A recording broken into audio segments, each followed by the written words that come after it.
آج میں اس قرآن پاک کو ہاتھ میں لے کر میں یہ حلف اٹھاتا ہوں کہ اگر میں کچھ غلط کہوں تو اس کے عذاب مجھ پر نازل ہو. یہ قرآن پاک ہے.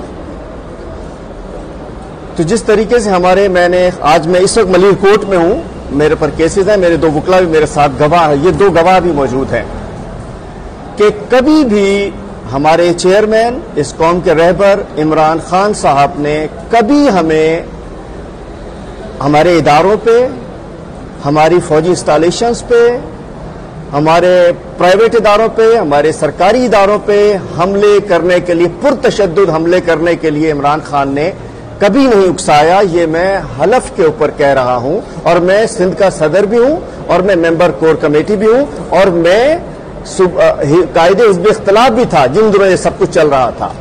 یہ میں حلف سے کہہ رہا ہوں. اور میں دوسرا یہ بھی حلف اٹھانا چاہتا ہوں کہ جب کبھی احتمال ہوتا تھا, جیسے کہ جب 25 مئی کو احتمال تھا کہ شاید کوئی جھگڑا ہو سکتا ہے پارلیمنٹ میں, جب ہم جا رہے تھے اس وقت بھی واپس گئے تھے عمران خان صاحب کہ خدا نہ خواستہ کوئی نقصان نہ پہنچے. تو یہ جو آج کل ایک ویڈیوز آ رہی ہیں, اور عثمان ڈار کی ویڈیو آئی جو میں نے جیل سے باہر آتا ہوں تو مجھے پتہ چلتی ہے, جس میں انہوں نے کہا کہ شاید عمران خان صاحب پرتشدد حملوں کے لیے ہمیں اکساتے تھے. احکامات میں ممبر کور کمیٹی ہوں کئی سال سے. عمران خان نے کبھی بھی ہمیں اپنے اداروں پہ حملوں کے لیے نہیں کہا, اور نہ ہی اس آرمی چیف صاحب کی, جو آرمی چیف صاحب ہیں, ان کی تعیناتی کو روکنے کے لیے کسی سازش کے لیے ہمیں حصہ بھرنے کے لیے کہا گیا. نہ جو ہر کمیٹی میں ہم بھی ہوا کرتے تھے. تو میں یہ کہنا چاہتا ہوں کہ اگر خدا نے, ویسے تو مجھے تقریباً پچھلی 30 تاریخ کو مجھے گرفتار کیا گیا تھا, اور میں اپنی بیلز کرا کے ہائی کورٹ آیا تھا, اور ہائی کورٹ کے بعد چونکہ ہائی کورٹ میں تھا تو مجھے گرفتار کیا گیا, اور اس میں کئی کیسز میں اس وقت جیل ہوں, ہر روز کسی نہ کسی عدالت میں جاتا ہوں.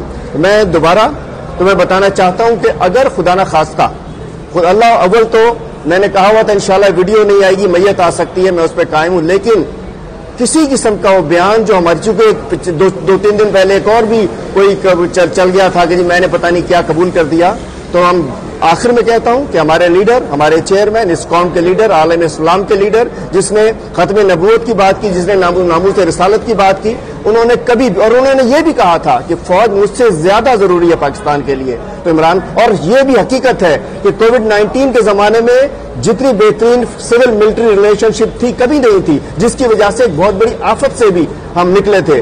تو ہمارے چیئرمین نے, وہ آج بھی ہمارا لیڈر ہے, وہ کل بھی ہمارا لیڈر تھا, اور انشاءاللہ میری زندگی کے آخری سانس تک عمران خان میرا لیڈر رہے گا.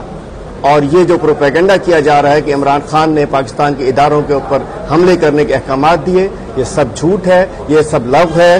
یہ میں ایک حلف کے اوپر بیان کر رہا ہوں, اور میں نے کہا ہے کہ اگر کوئی جھوٹ بولا ہو تو اس کی ہمیں خدا قرآن کی مار ہمیں پڑے. اور یہ 2 گواہ وکلا صاحبان بھی میرے ساتھ ہیں, عدالت کے اندر موجود ہوں.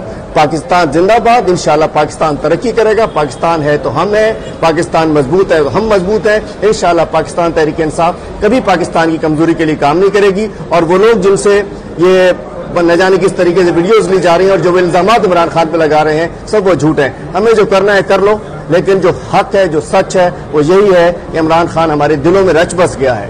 عمران خان سے اب کچھ سیاسی تعلق نہیں رہ گیا, روحانی تعلق بن چکا ہے. عمران خان اس پوری قوم کے دل سے کوئی نہیں نکال سکتا. اور ہم نے جو بات کی, ہمارے تمام لیڈرز کی میں نے ویڈیوز ابھی دیکھی ہے یہاں آ کے, تو جو کہہ رہے ہیں وہ سچ کہہ رہے ہیں. اور ہم مسلمان ہیں, کلمہ طیبہ پہ یقین رکھنے والے ہیں. ہم یہ کہہ رہے ہیں کہ ہم نے جو کہا ہے بالکل ٹھیک کہا ہے. پاکستان زندہ باد.